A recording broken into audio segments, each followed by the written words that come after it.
जय हिंद। कक्षा 12 के बच्चों का हमारे इस चैनल पर पुनः स्वागत है।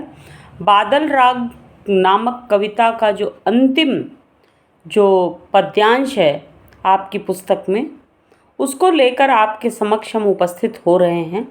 लेकिन इसके पहले निराला जी के व्यक्तित्व से हम सभी लोग बहुत प्रभावित होते हैं। आप लोगों को भी इनके जीवन प्रसंगों को अवश्य पढ़ना चाहिए। रामविलास शर्मा जी ने एक अपनी समीक्षा में सूर्यकांत त्रिपाठी निराला जी को महामानव कहकर संबोधित किया है और इनकी कविताओं में जो यथार्थवादी गुण है वो आज के जीवन के पूरे संसार में ये जो भी युग आएगा और बीत चुका है, हर युग में इनकी कविता प्रासंगिक जान पड़ती है। आज भी हमारे समाज में एक रूपता समरूपता का अभाव है। निम्न वर्गीय समाज और उच्च वर्गीय समाज में भेद आज भी देखने को मिलता है। तो हम लोकतंत्र की स्थापना तो कर चुके हैं, लेकिन निम्न वर्गीय समाज के जीवन को हम कब जापान, चीन और अमेरिका जैसे बड़े बड़े देशों से हम अगर तुलना करें तो भारत में वर्गभेद आवश्यकता से अधिक दिखाई देता है। तो आगे की पंक्तियों में कविश्रेष्ठ का मानना है, वो कहते हैं, अंगना अंग से लिपटे भी धनिक वर्ग की जीवन की विशेषता को बताते हुए वे कहते हैं, देखिए, निम्न वर्गीय समाज का बालक से लेकर जो वृद्ध समुदाय के लोग हैं, वे सभी लोग परिश्रमी होते हैं, परिश्रमशील होते हैं, संघर्षशील होते हैं। वो जीवन की चुनौतियों से कभी प्रभावित नहीं होते।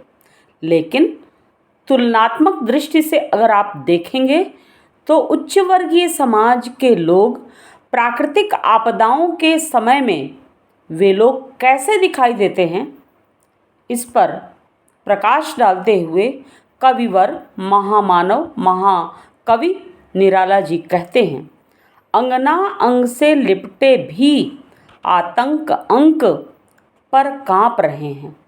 तीव्र गति से मूसलाधार बारिश होती चली जा रही है और ये जो धनिक वर्ग है वो अंगना यानी अपनी घर की युवतियों इन द सेंस अपने प्रेमिकाओं और अपनी पत्नियों से डर आतंक को देखते हुए डर कर भयभीत होकर उनसे लिपट कर अपने दुखों को व्यक्त कर रहे हैं। वो आतंकित हो गए हैं। किस आतंक से आतंकित हो गए हैं? प्राकृतिक क्रांतिकारी आतंक से वो प्रभावित हो गए हैं और उनके अंग प्रत्यंग वो कांपते चले जा रहे हैं। फिर आगे वो कवि का मानना है, धनी वज्र गर्जन से बादल, ए विप्लव के बादल, ए क्रांति को लेकर उपस्थित होने वाले रणवीर रण योद्धा बादल, धनिकों के ऊपर जो तुमने मूसलाधार बारिश की है और अपना वज्र के समान जो तुम गर्जन तर्जन से सबको भयभीत कर दिया है, उससे उनका जीवन प्रभावित हो रहा है, लेकिन कृषकों का जीवन प्रभावित नहीं हो रहा।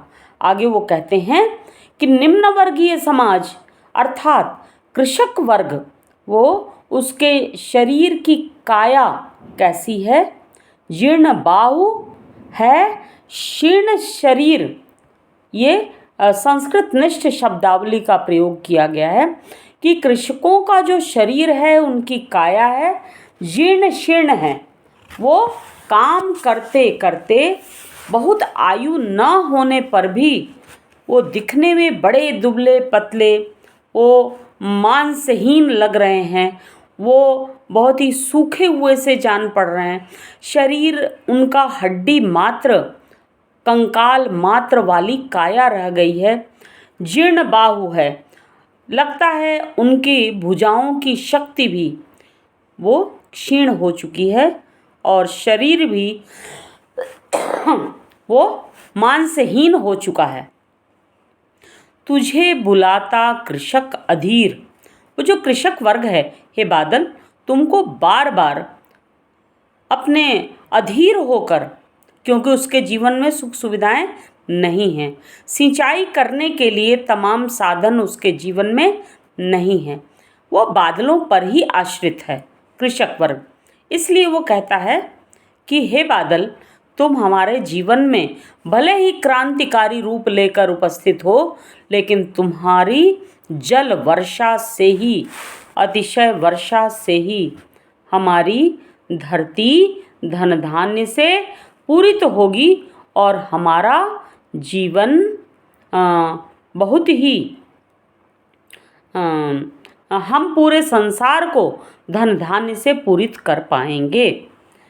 फिर आगे, ए विप्लव के वीर, एक क्रांति के बादल, तुम्हें हमारे जीवन में आना ही होगा। लेकिन वो जो उच्च वर्गीय समाज है, व्यापारी वर्ग है, धनिक वर्ग है, वो धनिकों को कभी वो पसंद विप्लवकारी बादलों को कभी पसंद नहीं करता। उसको डर बना रहता है कि कहीं हमारा यह जो व्यापार है वो प्रभावित न हो और हमारी धन वर्षा में कमी न हो जाए, हमारे खजाना जो पैसों से भरा है वो क्षीण न हो जाए, समाप्त न हो जाए, इसलिए वह बादलों से आतंकित रहता है। चूस लिया है धनिकों के ऊपर सीधा प्रहार करता हुआ कवि श्रेष्ठ यह कहना चाहता है, चूस लिया है उसका सार। ए धनिक वर्ग के लोग, तुमने तो अपनी शोषणकारी प्रवृत्ति से इन निम्न वर्गीय समाज और कृषकों के जीवन का, उनके शरीर का रक्त मात्र भी तुमने चूस लिया है। उसके जीवन के प्राण को भी मानो चूसने की चेष्टा की है। हाड़ मात्र ही हैं आधार, उनके जीवन में तो एकमात्र हड्डी का ढांचा ही शेष रह गया है। ए जीवन के पारावार, पारावार का अर्थ होता है वो समुद्र जैसा, वो जल का पूरा जल राशियाँ। तो ए विप्लव के बादल, ए क्रांतिकारी बादल, तुमने तुम्हारा जल संसार सागर की तरह हो, चाहे अगर नहीं होगा तो हमारे जीवन में भी सूखा पड़ सकता है। इसलिए धनिकों को इसमें चेतावनी भी दी गई है और कृषकों का पक्ष भी लिया गया है। निम्न वर्गीय समाज के प्रति कवि के हृदय में वो दया की भावना है और वो सत्य की भावना है, क्योंकि वो ईमानदार हैं, सत्यान्वेषी हैं। वो कभी छल छद्म से पैसा इकट्ठा नहीं करते, अपितु जो धनिक वर्ग है वो ऐसा ही किया करता है। इसी के साथ ही यह कविता समाप्त हो रही है। इसमें काव्यगत सौंदर्य के रूप में यदि देखा जाए तो पूरी कविता में इसमें रूपक अलंकार, इसमें उपमा अलंकार, इसमें पुनरुक्ति प्रकाश अलंकार, मानवीकरण अलंकार, तमाम अलंकारों को इसमें देखा जा सकता है। भाषा पूरी तरीके से वो तत्समनिष्ठ शब्दावली से युक्त है और इसके साथ ही इस कविता में वो जो है पूरी तरीके से आप देख सकते हैं गद्यात्मक कविता है। इसमें स्वरबद्धता इसमें आप नहीं देख सकते हैं, लेकिन प्रतीकात्मक जो भाषा है वह अपने आप में बहुत ही सशक्त है। और क्योंकि कविवर निराला वो बहुत ही मानिंद कवियों में गिने जाते हैं और इनकी रचनाओं में क्रांतिकारी चेतना देखी जा सकती है, उसका बहुत ही ज्वलंत उदाहरण यह जो बादल राग कविता है उसमें आप उसका दर्शन कर सकते हैं। इसी के साथ ही आपसे विदा लेते हैं। धन्यवाद।